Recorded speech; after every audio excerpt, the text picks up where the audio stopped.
myregion.com. We are back with episode 11 of the North American Weed Tour podcast. Today, I have special guest Jason Brown from Illinois News Joint, CEO, publisher, editor, writer, reviewer, grower, trimmer, all around cannabis community advocate. My man, how are you doing today?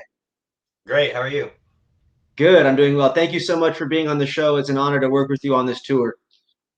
Thanks for having me. This has been fun to do so far. So I would love if you wouldn't mind kind of you're in Illinois, we're based on the West Coast, Seattle, Spokane, LA, I'm in LA now. Let the people kind of know where you're at in the world and who you are and what you do. We started an Illinois News Joint during Illinois when Illinois legalized, which was January 1st, 2020. And we've been publishing ever since. We basically do Illinois cannabis news, reviews, and anything else to do with the Illinois cannabis industry. So we I cover love everything it. like that. We try to make sure we're covering, the corporate MSO cannabis. We try to cover medical patients as well, which I don't think people do very well. And we try to do everything in between. So we're not just trying to promote, it's not just promoting the corporate people or just promoting craft growers or whatever it is. We're trying to include everything there is, including all the businesses and stuff that's not actually touching the plant, which Hmm. Illinois, we're just now getting going on a lot of those businesses because our licensing has been stalled for a year. So we've in Illinois, we've really been held back a lot because of lawsuits and licensing and not getting them out correctly or not getting them out at all, how they rated them. And so there's been a big problem with that. But, the industry moves on with them or without, in one way or another. I mean, it is slowing us down. But right now, I feel like they put out some conditional licensing that people will probably have soon. Hopefully, I mean, they say that. But once they do that, then Illinois is really going to, I think, have a turn into getting into more of a fully mature market. Right now, we are not. Absolutely. So that's kind So of where we're at in Illinois and what we're doing. We're just right at the beginning of this. I mean, I've read in reports and studies that takes 3 to 5 years for a fully developed market. We're nowhere near there, and which is exciting at the same time because we have every new person and every new business I meet, they're all new. I mean, they're starting right now. They're doing what we're doing is trying to, set out a niche and get something going in this industry. And it's really fun watching people, bust their ass and try to do what they like to do the best to be in the industry. absolutely. I was recently in Illinois. Well, not so recently anymore. Time flies. But back in March, I was in Chicago, um, standing, what was it, 45, 50 minutes in line in that 30-degree, lovely Chicago windy weather. And to get inside and to see brands and to be in a dispensary and the displays. And it was very familiar to me to be in an establishment. I believe I went to Mocha, the Modern Cannabis group, one of their dispensaries, Mocha North River or something like that. Um, Cookies was there, in-house brands were there. There was good edibles, there was chocolates, there was vapes, there was most of the stuff that I'm used to buying. It was great, but in terms of maturity, very limited options across each category, right? Um, and then I would say to even a further point to that point as well, maturity wise, each of these brands that's a national company is different in every state. They have to have localized growers. They have to have a true partnership in the supply chain to make some local cannabis. So like Cookies, for example, they have local Illinois growers growing that out there. Yes, maybe it's Cookies genetics, but it's these local people in Illinois doing the thing. A whole new microclimate, etc. The quality, although Cookies is typically known to be across the board anyways, right, was actually worse than what I was normally used to. And I think that's kind of proof because when you spread so fast, certain areas, certain states are going to be a little bit less attention. And Illinois, I'm very excited to see it maturing because it's going to go quick. You're gonna next thing you know, there's going to be a million companies out there. Everyone is going to have a cannabis company or a CBD brand if it's not already happening. You know? Um, what we really need is more than the 11 to whatever cultivators we actually have now. I mean, we can put out as many more conditional licensing and stuff like that, but if we don't have more cultivators or the craft growers going, there's Yeah. really no competition, and then that's where the real stalling is. Once that happens, though, that's when I feel like we're gonna get into the second stage of what fully mature markets are trying to do. Hmm. So talk to me. And I agree. I worked with the Curaleaf Select, and they are in 14 states, I think now, maybe Yep. more. And they launched one of their select carts in 11 states at the same time, which Yeah. is crazy because each state, like you were saying, has its own unique laws that are detailed in completely different ways from every other state law. So, Yep. obviously they have some kind of compliance person who has to go look at every single law in all those states when they're getting ready to launch. Otherwise, you're gonna mess up and do something you're not supposed to do. So, and they did it, and that's saying something where these big MSOs are able to even do that right now. I'm sure they'll be happy as hell when it goes federal legal, and then they don't have to do that type of stuff. But it's interesting watching them open up across the United States and in Illinois at the same time. Right. To drop a product across 11 states, no matter the kind of product, is just impressive. Yes. I think it's, you know, Curaleaf, obviously, depending on who you ask, is either very impressive or what they've done is very bad. Just depending on who you ask in the industry. I think they know that themselves. They've got this perception and this, then there's like the consumer perception, then they've got the partner perception. For us as a member of the media, we're kind of we care heavily about the community. We care heavily about patient access, things like that, being able to grow at home.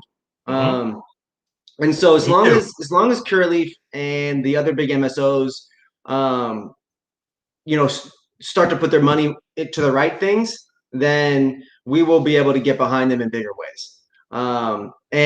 But with that said, regardless, to do a cannabis product launch across 11 states with the current legislation in place, with the compliance stuff to consider, it's very impressive.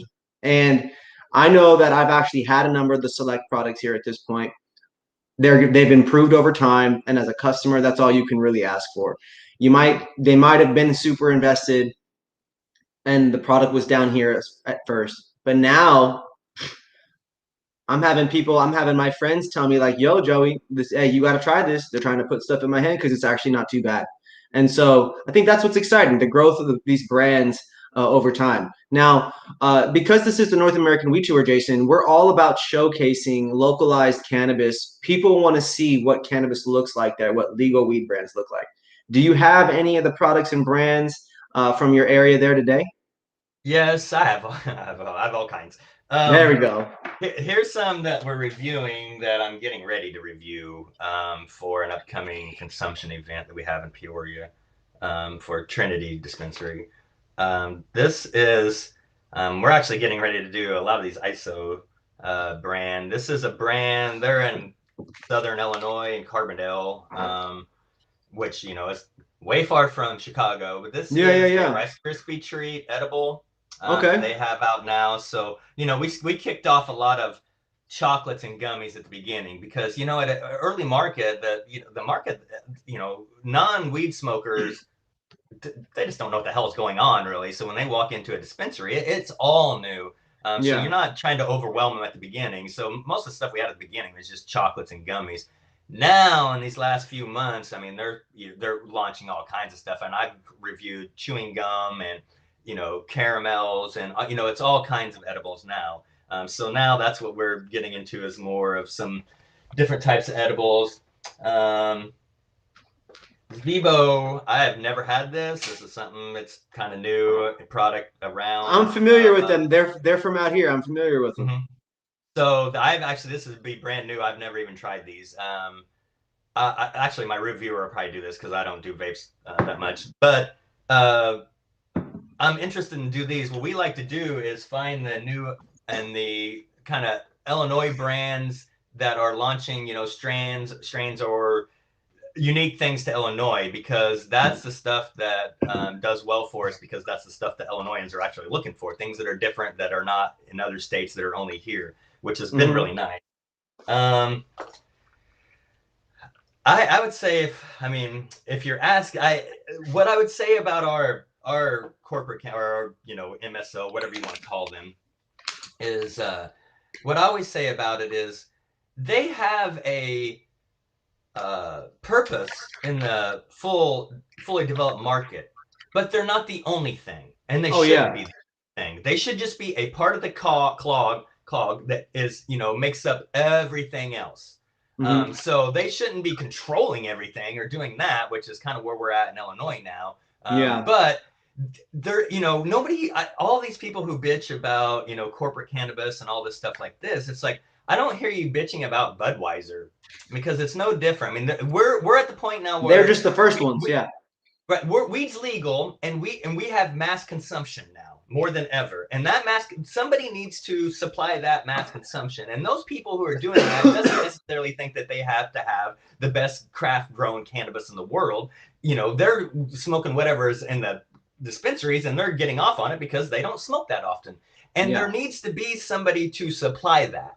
But there also needs to be craft growers and home growers and all these other things that are part of the market, and that's just what we don't have now. I would say that's kind of my biggest issue with that. So those ones, they're all coming. It takes time. Yes, I remember in Washington's first 3 years of rec, you saw a lot, and this is Washington State for everybody. Everybody, you had all these licenses, and you started, you saw all of them come online, the first harvest, and started selling. A couple of them last for 2-3 years. All of a sudden, they owe people money. Next thing you know, licenses are getting sold. There's always bottom feeders that the licenses are just rotating out. People are buying and selling brands. Just wait, it's coming. All of that fun stuff is coming. If it's not already happening to some extent. It is. It already is. The two of the last two they were veteran-owned, company for the dispensaries. They got bought out. Two of them, I think it was like $30 million. Really? Green Thumb? Was it probably Green Thumb, or who was it? No, it wasn't. Air or something like that. Yeah. AYR, right? Air Wellness. Yes, yeah. Yep. They'll be on. They'll be on the podcast down the road here soon too. We want to get as much information extracted. People want to know. We want to know what's up. What I'd say about the corporate cannabis now for us is that it's just inconsistent. There's not a product that I haven't had throughout the year and a half that, or there's not a cultivator who hasn't had some kind of problem throughout the year and a half. I haven't had, what we have here as a problem, I would say, is dry cannabis, and the corporations need to figure out how to better cure and dry and get it out there in a better state. Some, like PTS, they started putting the boost bags in their actual can, and then they actually have a QR code that you can click, and it goes straight to the exact test results that they COA, have. Right? Yeah, yes, see, that's actually the standard here now in California. It needs to be here. No, here it is. Here it is. See? Yes, that's. And then where's this other one? I want to see. Yeah, I see a lot of the products you're holding up online for a lot of Instagram stuff. Yeah, this one doesn't have. But yeah, the QR code, that's going to become a new absolute standard. It should. And then you mentioned the boost pack, right? Yes, they've been putting them in there because a lot of the cannabis by the time it gets to the customer, it's dried. Yeah, bro, you got to put pressure on them, Jason, to not have it be touching the nugs. Make sure you put some press out to have them stick it in the lid. They do. Well, at least the one that's doing it. The one that does, yeah. I'm still buying weed in jars where it's in the buds. The cultivators that I think that are just the most consistent, if you want to know, are usually Revolution, A-Rise, and Bedford Grow. I can usually count on those three to have pretty decent flower. And then if I want, a lot of medical stuff or RSOs or anything like that, I go straight to Shelby County Services, which is a really small company here. And they do the best RSOs around Illinois. Love RSO. They cater to medical really, but they got Absolutely. bought out by Red, Right, and Bloom, and so they're going to be. And I'm hoping that it really helps their flower because they've got pretty good strands and stuff that I'd like, but they don't. They're not killing it because they're not growers. I mean, that's the problem is they got a license way early in the medical part, and they just kind of start doing a lot of edibles and stuff like that. But you still got to grow your flower and make it right. Build a brand. In cannabis, a brand needs all of the things. You've got to think about being premium, or not even necessarily premium, but at least premium at a price point. You got to be a very good, consistent quality at that level. Could you imagine? People used to try to grow good weed. They only tried to grow the best ever, right? Imagine trying to grow at $35 an eighth. I don't want to grow better weed than $40. I don't want to be. It can't be any better. That requires too much money, right? Well, it's a science. Also, I mean, it's a science. A lot of the bitchers and haters, what they don't understand is that the cultivators are under a lot of pressure too. They have only a certain amount of squared feet that they can grow in. I mean, they're restricted. They have a lot of restrictions that they're doing, so they can't just blow up and grow and do that. So their profit margin is set in some ways already to based on canopy. Yes, just on every, spacing and what they're doing and how they're getting it out and all that stuff. So, I mean, they're trying to figure it out as well. I've watched, a lot of podcast meetings where they're doing, it's corporate cannabis people talking about, how to cure better and how to do other things, make things better. So, again, we just, even in the last 5 to 7 years, just in the United States in general, where we are at with the legalization, I will say, somebody who relatively followed politics my whole life. I taught in academia for 10 years and taught research papers and all that. I'm not sure what year it was, but there was just a time where the marijuana legalization issue just turned past 50% plus that people said it was okay.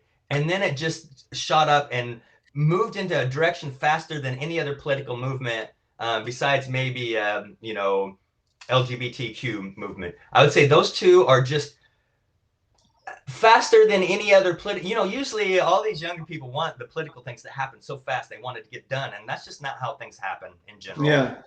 I think those were the two biggest. Have went fast. They were like the two most relatable personal issues that everybody was encountering in terms of counterculture.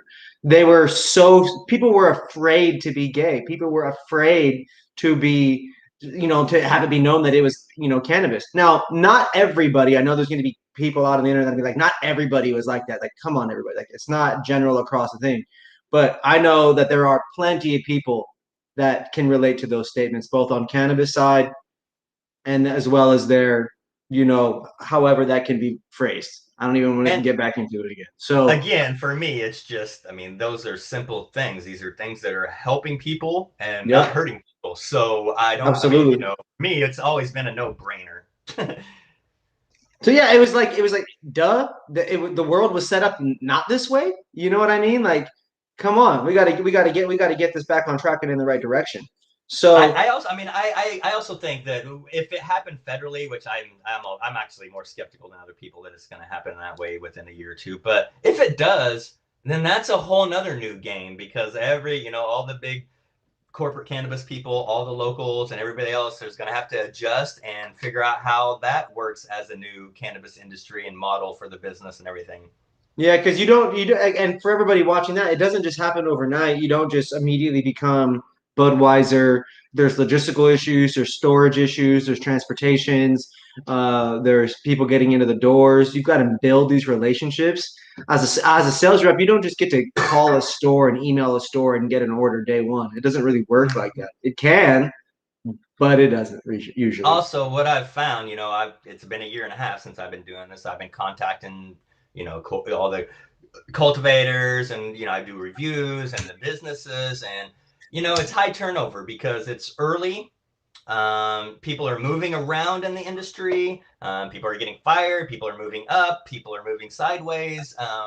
So there's a lot of movement going on in the actual, the job market part of it. So even like, I mean, I don't want to say who, but there's one company that I've went through 5 marketing directors since we've been doing this. Wow. I mean, that's a lot. Even for high turnover, that's a lot. I could probably name 5 companies at that level too after 5 years in the space. But I think that's just kind of normal for a new industry and what we're doing, and that type, that it's just, I think that's just part of the natural growth of something new, of new business. Yeah, I mean, the infancy in the industry. It's going to be an exciting time. Going to be lots of speed bumps growth wise, especially on these specific issues as well. I'd love to learn a little bit more about kind of what got you into media specifically. I think it's very interesting that you immediately got into, when cannabis kind of turned on medically and then recreationally over there. You guys are just doing content at such a high level, and you already seemingly knew what you were doing and how to execute it in cannabis. Talk to me a little bit about how you got into media and how that's kind of transitioned into where you are today. First, we don't know what we're doing. I don't think anybody in the business knows what they're doing right now. I don't even know what our site is really. I mean, I've got a 10-year plan, so, and a 5-year plan, and what it was last year is not what it is this year, and what it is this year is probably not going to be what it is next year. I mean, I hope not, because I think we're going to grow and we're doing better and we're getting bigger. But how it happened is, I'd been, basically working from home, freelancing. I'm editor in chief of a literary magazine as well. So I freelance for 3 or 4 papers, kind of local papers. And one of the papers that I worked for, they're family owned, and I'd worked there in the early 2000s full time. And then when I came back, I started freelancing for them. And I loved it. They basically adopted me. So they, the owner was going to sell it. So he's, like 6 months ahead. He's like, "Hey, I'm done. We're selling this." And he literally sold it kind of before, a few months before the pandemic. So when told me he was going to sell it, I was like, man, I want to do my own site. I modeled our site after a local website around here called Smile Politely. Mm-hmm. And I wanted to do something like they wanted, like they were doing with their publication. So I was talking to my publisher, and he was like, I'll talk to our web guy. He's cannabis friendly, really cannabis friendly. So maybe he'll set you something up and get you going. So we had a meeting, and he's like, basically said, "Dude, I will basically build you a whole website if you really go at it and take it serious and do it." And I was like, "Done." And he built me. If I was paying for it, it'd be 5 to 10 grand. I mean, I Yeah. love our website. So he did it, and he did it quickly, and he does all the fix-ups I need, or whenever I want him to do something I can't do. So he built it, and then I just early on started putting content up. But I was also working, 3 other jobs. So I was only doing every 3 days at the most, or whatever. And we didn't have any visits or anything until the first 4 months. But what happened was we got around the summer, and we started getting a lot of our reviews started getting hits and visited. And we did a lot of Illinois specific products, and those were doing really well. And then the Illinois Cannabis Cup hit here in the fall, about this time last year. Mm-hmm. And I had a lot of products that were already reviewed that were in the cup. And as soon as 200, 400 people bought those cups and started reviewing them, of course, the first thing they do is get on Google and start Googling the strands to see, because they can't just smoke it themselves. And that's the whole point, is smoke it and tell me what you think. You don't have to read what other people think about it. So anyway, those just started going off. And right when the pandemic hit, I lost probably about 70% of the freelancing jobs. And I just thought, man, I'm going to put a lot of content up. I'm going to really make a push hard on all of this. And that's the first couple months of the pandemic. And once I did that, kind of set everything else off and set our SEOs off. And then we started doing better and better and better. And then once I got a reviewer who was helping review and, adding more content, it's just growing. I mean, we're still growing. There's not a month that we haven't grown. We're Oh going yeah. a month, every month. There's, I'm learning now, we got, just like every industry and every business, there's cyclical yearly cycles. So, there's ups and downs months. February is always shitty month for stuff. But, when you get to 420 holidays, 720, we have cannabis cups and up. So I'm knowing where the hot spots are. And, it's all learning every year. And every month and every day I'm learning something new about the industry, about the people who are in the industry, about the people who want to be in the industry. Yeah. So that's all of that is super interesting. So you freelance for a variety of different publications. You were able to network and identify someone that could help elevate an idea of yours. Also believed in the passion. Person asked you to hold up your end of a bargain. You've been holding it up ever since. He's been holding his up ever since. Yeah, he loves what I'm doing. I'll send him stuff, be like, we got original art on right now. We have an artist who's a really outstanding professional artist, who, people are going to look on those and they're going to be like, $500 for a painting, but really, she sells those for 1,000. We add art all of a sudden because I want something different. I want a different, I want to encompass everything Illinois cannabis industry, everything that we can, the community, without getting lost in the weeds. Just like weed business and weed brands don't just have to grow, right? It doesn't just always have to be cannabis touching, and you can be a part of the community. I think that's something that people tend to overlook, is that you don't just have to buy weed, sell weed, make the weed, package the weed, water it. You don't just have to do all those things to be a part of it, to be a part of the community. You can definitely be creative in your own ways. There's doctors, there's nurses, there's people that do silent discos infused with weed. We've seen obviously chefs and foods is just like the biggest no-brainer, things like that. Myself, I'm smoking on some Sherbhead right now. What do you have anything lit up over there? I'm stoned, so I'm interested in it. What are you smoking these days? Should I tell you what cultivator or my Both. stuff? Both. What are you smoking in Illinois, man? What's you buying? What's in your lungs? I mean, if I'm going to buy flower at cultivators, I'm going with the three cultivators I mentioned before. Is that Yep. Shot them out again. Shot them out again so I can hear. A-Rise is aeroponics. They're the only one in Illinois who's doing it. Okay. And I actually know one of the growers there, and I know what they're doing, and they're really consistent. That's when the roots are hanging, right, and it's sprayed, right? Yes, and I don't know shit about the aeroponics and hydroponics. I'm barely hydro. It's in the water, right, in their own little thing, and then aero, it's chilling up here in a little situation, and then it just constantly lives in a state of aeroponic success.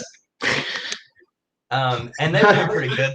They put out. I reviewed it's called Cake Breath, but it's Puda Breath. But they put in the name for Illinois, and Illinois said no, so they got to rename it. So there's and then one of the other cultivators are literally renaming all the cookie strands and all these things. So we have all these.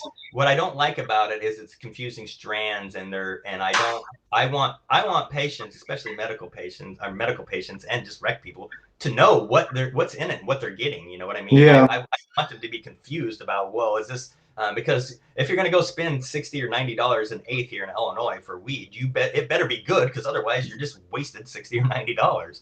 Absolutely. All right, I got sidetracked. What was the question? No. What strains are you smoking?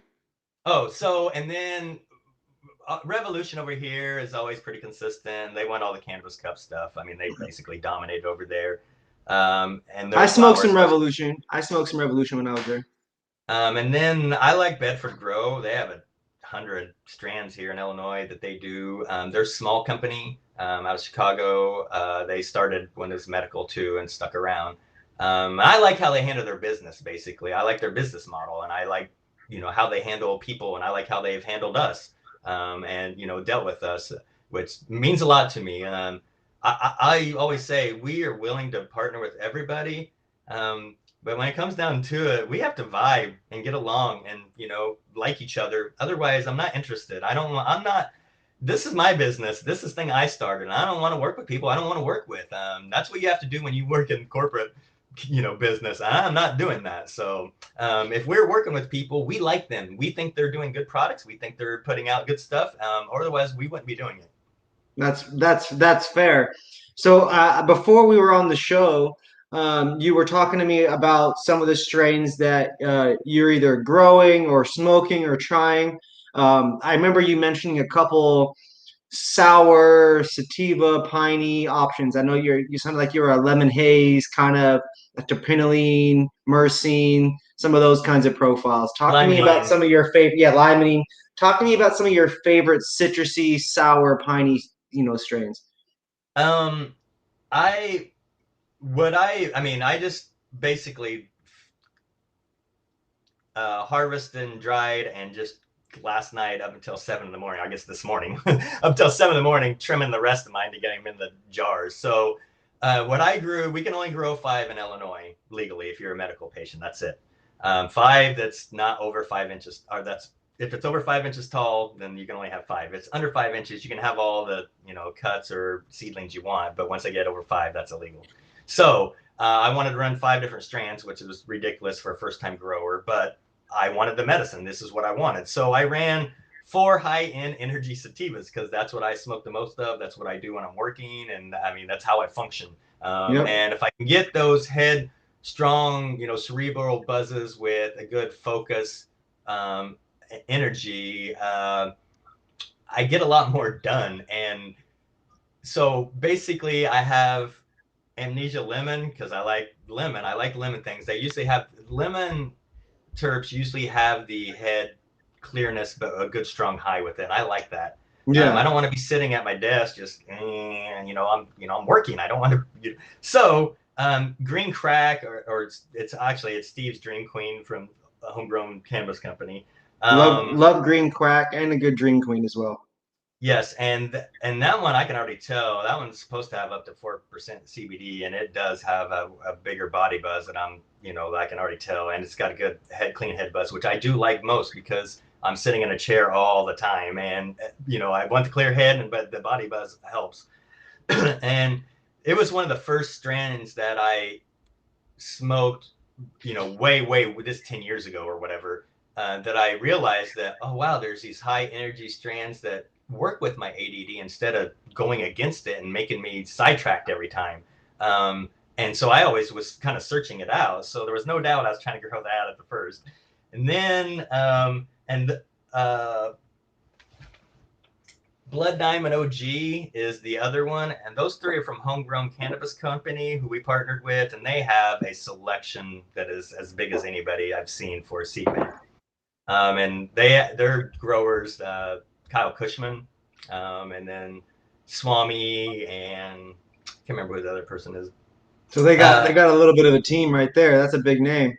Yes, they do. And it's been great working with them too. They're really good, and their customer service seems pretty good and stuff. So, Yeah. and then Mass Medical's sponsored a couple of seeds. Is Prayer Pupil, and then he had it's called Swabi Pakistani 3.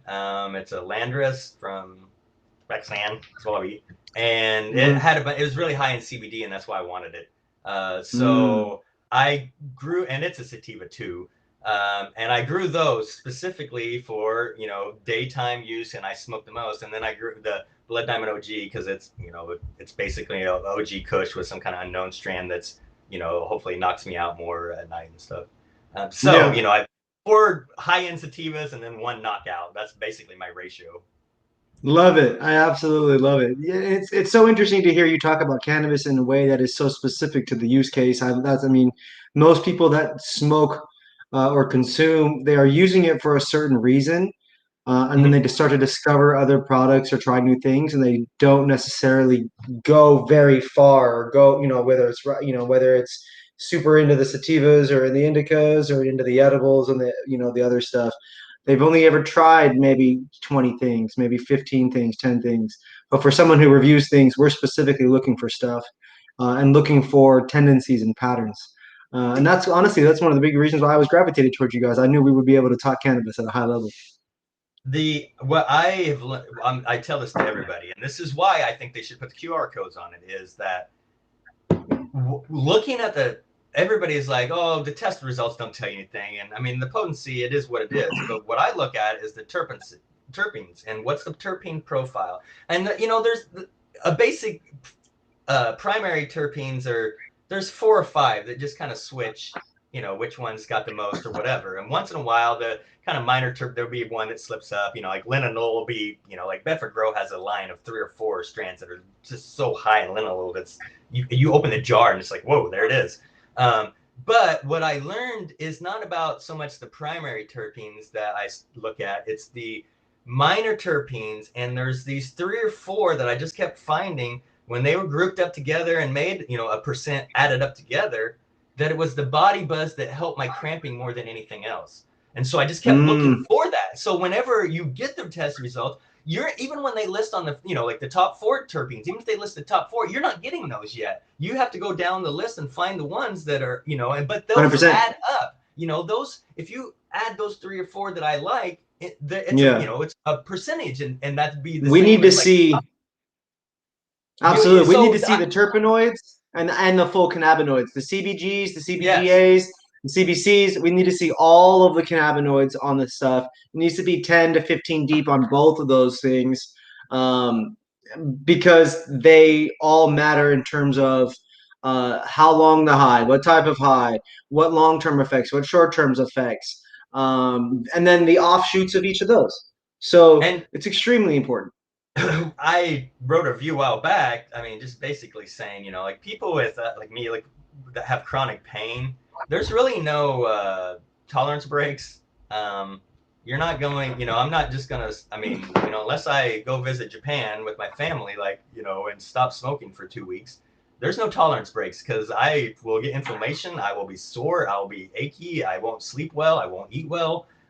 So I have to switch a lot. So a lot of times I'll just go into, some kind of Kush diesel strand binge. Well, I'll just, hit some of those and ride those out for a while, or I'll hit some fruity, lime. I will mix it up and make sure that I'm not. And that's one thing that I think legalization has done the best for me, is it's added a variety to a selection that we didn't have. Before, I always say, it was when it was illegal, and you're trying to, go black market, you get what you get and you don't throw a fit. Now I get what I want. And if I can't find it, I'm going to grow it. So just having the access to a complete variety has helped as much as anything, I think. 100%. And knowing this what all boils down to patient and consumer access. This product, tag it, bag it, pre-do it, license it, test it, I'll do all the things. I'm okay with all the things. Figure out the prices, figure out a way for it to be more affordable for these growers to come in, figure out a way for more people to get licenses, or not necessarily more, but figure out a way to at least balance the game a little bit in terms of accessibility.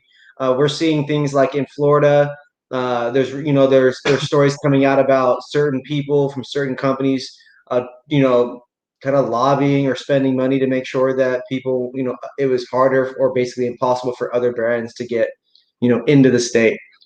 And then here they are with like 50 dispensaries. You know what I mean? It's just. Yep. What's funny is, like these younger Canafan people, it's like they've never dealt with corporate America ever. It's like, I don't know what you expected out, what they are going to do. This is what corporations do. This is what they do. To expect anything else is naive. So whenever they do something that you don't like, it's not shocking every single time. It's maybe I'm jaded. I mean, I guess I might be too jaded. I don't know. No, man. I think you're honestly. I think you're on point. Because we're from in Seattle, and even here in LA, you see these big ass companies in the regular world. You see these tech companies in San Francisco, Seattle. LA has all these big fashion companies and the big import export stuff, and you really start to see the impact that they have when they're at scale. And cannabis, as great as it is not whatsoever sustainable in terms of water usage. Like, at least at this point, not at scale, it isn't. And so, not at true commercial scale. And so, it's just interesting that, all these MSOs or the craft companies, everyone preaches, it's so great. We advocate it so great, but we're not talking about the packaging damaging the earth. We're not really talking about the water usage or the energy consumption. We're just go forward, push forward, push forward, push forward. There is a dark side to this stuff. Now, that's not to say that I don't advocate for cannabis in its entirety, and that there shouldn't be money and things to figure out those other problems. But those things are always going to exist. These plants require water. They use nutrients. The packaging is a shit ton of plastic, and that undeniably gets into the water. Undeniably gets into the water and into the local habitats. It's everywhere. Every time I go on a hike in a popular space, I see a weed brand that I know. It's really bad. I think that that's one thing that I thought for some reason, naive, maybe this naively again, maybe for this part, that the cannabis industry would hopefully do better than other industries is take care of their waste more. But there's not a medical patient in Illinois who doesn't have a jar that just a drawer that has here's Bedford Grow, era. There's these containers are filled with every drawer, medical drawer is filled. Everybody I know has empty containers that they don't know what to do with. And that's, I mean, what do you do? I've really tried to seriously try to talk to people about some kind of recycling program, but it's hard. I mean, the logistics of it are just a nightmare, and I'm assuming that's why people are not doing it. It would be is Illinois in general, is the community, is the government or whatever? Do you guys have a recycling program? I grew up in Indiana, but I don't remember if Indiana. Yeah, we do. You can. Yeah, we have a recycle program that you can put out your own recycle stuff. Not every. I mean, but I don't. Is it? We're not as recycle friendly as you. I would say you out. I know that the West Coast is real big on all that stuff, being on every corner and all that stuff. That's why I ask, is I feel like it's important that people understand that these communities, these cultures are different. One thing that's crazy is that, when you look at whether it's the simple politics stuff or the racism issues we've been experiencing, a lot of it boils down to this: people are not understanding and appreciating or even caring about cultures and communities being different. Where you live in Illinois is different than Chicago. People think of Chicago and they think of Illinois. Oh, yeah. It's much bigger than that, right? I mean, if you want to know how Illinoisans talk about Illinois, geographically, there's northern Illinois, central Illinois, and southern Illinois. And then we have basically east central or west central Illinois.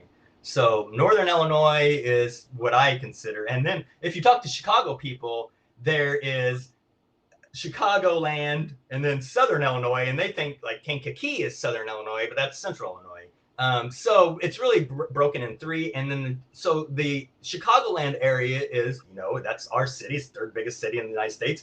That's what it is. Central Illinois is just flat land, crops, beans, cornfields, all that, just completely flat prairie land. And then southern Illinois is completely different because southern Illinois is where all the glaciers stopped when the glaciers hit. So that's why we're flat prairie land here, is because the glaciers just flattened it out. But then when it stopped right in southern Illinois, it left all the giant hit city, all those outdoor areas where you can go hiking, and it's really, if you're a hiker, southern Illinois is as beautiful as anywhere. It is. Giant city out there is amazing. And I don't hike and I don't do any of that. So if it's coming from me saying that, that's saying something. So that's dope. Illinois is completely different. And then if you're looking, and that breaks it down to city, rural, and rural. And then when you're doing that, so if we're politically, it's completely different. I mean, there's Chicago basically sets everything because that's where most people are. And it is hardcore blue. But if you get anywhere south of Chicagoland, every other county besides a county that has a university in it is hardcore red. So it's politically different. it's socially different and it's geographically different. So let me ask this then. Let me ask this then, and maybe you can help us That's a long understand. history on Illinois. Sorry. No, so you got to understand people. So like I grew up in Indiana. Indiana doesn't teach anything about Cali or Washington or Texas or even Illinois. It teaches about Indiana, right? And then you live in Texas. They teach about Texas. You live in Seattle. They teach about there. It's not to say unfortunately, it is what it is. But in school, you don't get a really good understanding of how people think in other places. You don't get a view and understand how people live their lives in these other places. It's Hollywood, which is fake, video games, which is created and fake, and that becomes people's perception of other people, unfortunately, right? And then media. And so what you're saying is that in university areas there tends to be blue, and in the big city blue, and then the rural areas redder. And all those areas, do they vote for cannabis too? Illinois has always kind of been really relatively for cannabis, and that's what I always Nice. say. Cannabis is not. There is, I mean, in general, Republicans are as not for it. General, that's why I feel it's I'm talking, important for I'm people to talking understand. I'm talking politicians, Yeah, not not Republican or people. conservative people who are kinder and not kind of into politics. I know as many, Trump supporters or conservative rural people who smoke. I mean, it's Yeah. not. Again, that's why I love the plant. It crosses We have to all boundaries understand and this. This has to everything. be talked about. This is great. So it's not like there's one side for it or against it. Not that I found out. I mean, Yeah. that's just not true. We've Cannabis just we've again. we've just seen in on the West Coast those redder areas. Those are where cannabis isn't legal. Like in Yes, I can see California, that too. a lot of those areas, they didn't want that money. They didn't sway their vote or political opinion. And then I saw statistics recently, I think on Rolling Stone or Forbes or something, saying that like country music, obviously typically aligned with that general demographic as well, they do more drug references than hip hop. So it was just like when you think about cannabis use, just overall, like you're saying, people use it everywhere, and we as all these different cannabis consumers are out there, whether you are in a red, blue area, if you're in a young area, old area, old people, blue people, green people, it doesn't make a difference. Cannabis, you're saying in Illinois is all over the place. There's dispensaries all over. Do you know how many dispensaries there are now? We have 55 medical dispensaries and 100 and some, and also we just, they put out again 55 more conditional ones and 70 more Yep. license for, we don't even have our transporting license. We don't have our infuser license. Those people have been waiting for more than a year, and so some people have Wow. already been squeezed out. Some people have already just gave up. Some people are still sticking it out. And they've got they know who's supposed to get it, but it's locked up in Yep. courts. And so again, we're stuck in that. Yep. Where was I going with that? What was the original question? I don't even remember. I'm high. Okay, I mean, this is the thing I talk about again for the young Canna fan people who just want to like everything's crises, and it's not. I mean, it is. Sometimes it is. I mean, and you need to do something about it. You need to call it out and everything. But as someone who taught academia for 10 years and taught research papers and taught about how to talk about topics and how to research them and find proper sources and all these things like that, what I always say is we used to say I'm going to give Alan Bean reference. That's the people who wrote the book. They call it wallowing in complexity because issues are not black and white. And I don't care how many people want to try to make it that way. They're not. Every issue is complicated. If it's a complicated issue and we're debating it, it's probably, it has multiple things going on at once. Absolutely. And if you're not trying to talk about those and figure and understand that there's more than two things going on at once, you're not really debating or getting into a topic enough to understand it. If that makes Agreed. sense. Agreed 1,000%. I think that right there, this whole episode, my man, has been very insightful. People in the country, we've been living at home. We've been barely working, haven't been able to see other people. Cannabis has been getting legalized like crazy over the last 4 years and insanely over the last two. And Illinois' growth has been very fun to watch from afar, but it's mainly articles and news videos.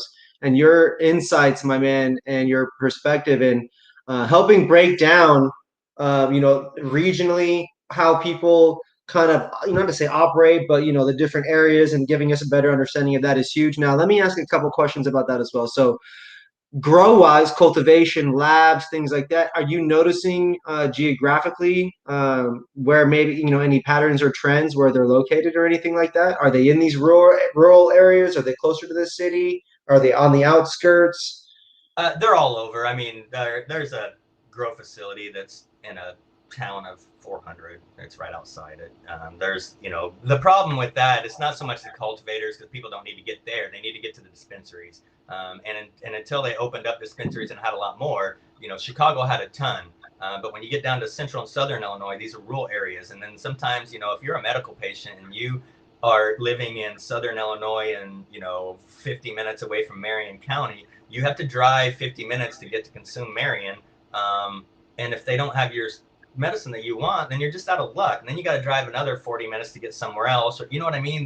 They don't have the options. It's more, I'm lucky here in central Illinois in the Champaign-Urbana area because we have, 3 dispensaries here. There's one in Effingham that's just a little over an hour away. There's one in Springfield, just a little over. There's 3 or 4 in Springfield. It's a little out. I'm an hour and 15 minutes away from 10 to 12 dispensaries. Yeah, hell yeah. So, but most people in the rural area are not, and that's been an issue. Also, they not. One thing they did in Illinois for some reason, this is on the medical side that some people don't care about, but I do, is they tethered you to a one dispensary and you had to switch it over, and then they made that easier online, but you had to wait 20 minutes. So if you forgot, you had to sit there for 20 minutes until they went to the computer. And there's just no, I mean, it's for them to be able to track seed to sell, and that's but again, you can figure out a better way to do it with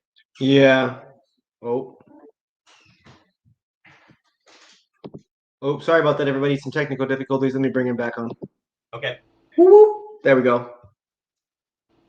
So they untethered the medical patients so they don't have to go. We can go anywhere we want to any medical dispensary. Well, there's only 55 medical dispensaries, and there's no more medical dispensary licenses that are going out. These are all adult use licensings that we're getting that are the conditional licenses that are out now. So there's no new medical license for any of that.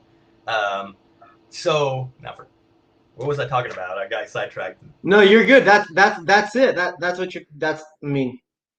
I know the point is that why is there a medical or non-medical? I should be able to go to any dispensary in Illinois and buy medical products at medical cost. First of all, the most absurd thing I think in the Illinois cannabis industry, and this actually Illinois and around, is when people say as if there's difference between rec cannabis and medical cannabis, and like there's a way to separate them or something. There's no fucking difference in them, people. All cannabis is medical cannabis. If you're smoking it and it gets rid of your headache, that's fucking medical cannabis. All cannabis is also recreational cannabis. It's both. So whatever they put, it's like, oh, we got the rec menu, and it's like, why? There's no again, we talked about this early. The plant affects everybody so differently that everybody is looking for different things to ease whatever their medical conditions is. Correct.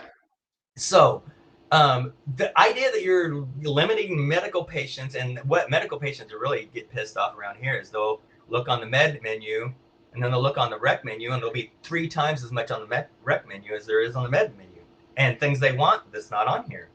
Some dispensaries will allow, they'll say, all right, we'll discount it or whatever. Some won't. So if you're stuck with one, it won't. Then what? It's an issue. I don't like that. There's multiple things that they've done to medical patients here that I just have huge issues with, and that's kind of that's a problem that's got to get reversed out. That's because medical came first, and there's X amount of people that have that, and then Y amount of people have rec stuff. And the dispensaries would be losing money to discount the rec stuff that has different and greater taxes all of a sudden to sell it to the medical customer. And that problem, although may be small at first, but at scale, at the biggest dispensaries in Chicago or the biggest, most popular dispensaries in a major tourist area along the border of your state, that's a major scaled problem where they could be losing thousands and tens and hundreds of thousands of dollars a year. Oh yeah. maybe potentially millions because of the amount of potential medical customers that could come in, just potentially, right? So, but you don't base business based on the on potentials and bad risk. You gotta that they would know that they've got to put themselves in a better position. Thus, probably saying We no. uh, we don't uh, we don't have reciprocity for medical cards here. I mean, you guys have that, I know. No. The medical Oh, stuff doesn't even exist here technically no, anymore. no, Like I you meant. Oh well, yeah. I guess you guys don't out there. That's I even put you on that. I meant technically, like. technically, but I could take you to a little illegal trap shop over here where that shit still matters, I guess. Well, see, Missouri won't do it with this, and Michigan will. So there's people here. A lot of the Canna fam who live up in Northeast Illinois or whatever will just drive a couple hours over to Michigan and buy bulk what they can get and drive it back because it's a Yeah. lot cheaper and they're not and they get different things. They like some of the products better, or cultivators over there better, stuff like that. But we also in Illinois don't have anybody who has recreational. Any states around us, there's none that have recreational legal. Yeah, so it's So just you we guys. get every single, and that's why we have a lot of. You look on our dispensary list. There's a lot of dispensaries right on the borders because there's each Yeah.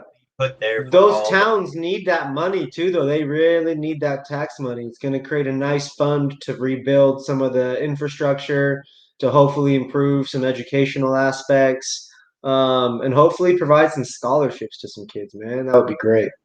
Well, we're supposed to be the model for equity, and what we're doing is showing you how not to do it right. Yeah, Because I mean, that's we were the we. first How ones about to. Jason? Why don't we have a different episode where we talk about maybe you and I can do some research into the social equity side of what's going on in out there and over the next few months. We do have 4 more months of the North American Weed Tour, which Okay, means that you and I are going to have to have another conversation towards the end of this, just to give us another update on Illinois. Maybe we can bring on some local cultivator friends. You and I can maybe talk to them, ask them some questions together. It could be a thing. I can definitely, and we could. We'll take this offline, but I have other ideas. Let's do it. Well, bro, I really appreciate you being on the episode today. Everybody, this is episode 11 of the North American Weed Tour podcast. Today we had Jason Brown. He's the CEO, publisher, head editor of Illinois News Joint. If you guys ever have any questions, please be sure to visit illinoisnewsjoint.com. Send them a message. They've got a contact thing there. You can always contact them on Instagram, social media. They are in all the places. They know what to do, where to be at. If you are in the Midwest, they can definitely help bring awareness to your brand. They do advertising. They assist with marketing. They have some really strong partners. And Jason, do you have any other things that you want to let the people know about your guys' company, your brand, before we get on out of here today? No, just contact us. We are friendly, open people, and we will figure out if you're in the look. Here's how I look at it: if you're in the cannabis industry, and if you're especially in Illinois' cannabis industry, and you're doing things in the right way, and if you're not, look, everybody's hustling, and I love a good hustle. But if you're doing it immorally and unethically, I'm not into it. If you're doing it morally, ethically, and you're hustling and you're in this industry and we vibe well, we want to partner and do with everything. We feel like we're not competing against people. We want to help build this Yeah. industry and have it as diverse as possible. So what we always say is if you are a business with people of color who own it, if you're a woman-owned business, any other LGBTQ-owned business, all those things, we want to promote those as much as anything because it's not happening here in Illinois. So if you are any type of those business who want to partner, who want your business to get some more light shined on them or anything like that, we are willing to do that. That's what we are trying to do. Our purpose is to form every Illinoisan and all the border state people would jump over what we have and what we do here in Illinois, for good or bad. So if you like it or don't like it or whatever it is, at least you know. Absolutely. Well, big shout out to you for that, man. I really appreciate that as well. Myself being half Mexican, half German. My grandma straight up out of Germany. My other grandma straight up out of Mexico. So for me, I really appreciate that. It's on my honor, my word as well, to maintain that. Anybody that reaches out to you for that kind of assistance, please be sure to pass them along to us because we're down to support as well. We want to be able to bring awareness and shed light on the right kinds of people, the right entrepreneurs, the right businesses. I think it's extremely important to do business with the right kinds of people, but more importantly, beyond business, just to be working and collaborating with the right kinds of teams. I very much appreciate you for being on our show today. Everybody, be sure to like, follow, and subscribe to Respect My Region on YouTube, Twitch. We are on Instagram. We're currently deleted on the .us account, but you guys can go follow us on respectmyregion.hiphop. Big shout out to the cannabis industry. Go follow Illinois News Joint on Instagram as well. Just search Illinois News Joint. They come up. They got a big account up there doing their thing. Most importantly, don't just follow though. Please do subscribe, watch their live streams, turn on the notifications for every time they post, and we will see you guys next time on the North American Weed Tour podcast. Jason, thank you again, brother. I will see everybody here next time. J Ping checking in, man. Respect My Region. We're out. Peace.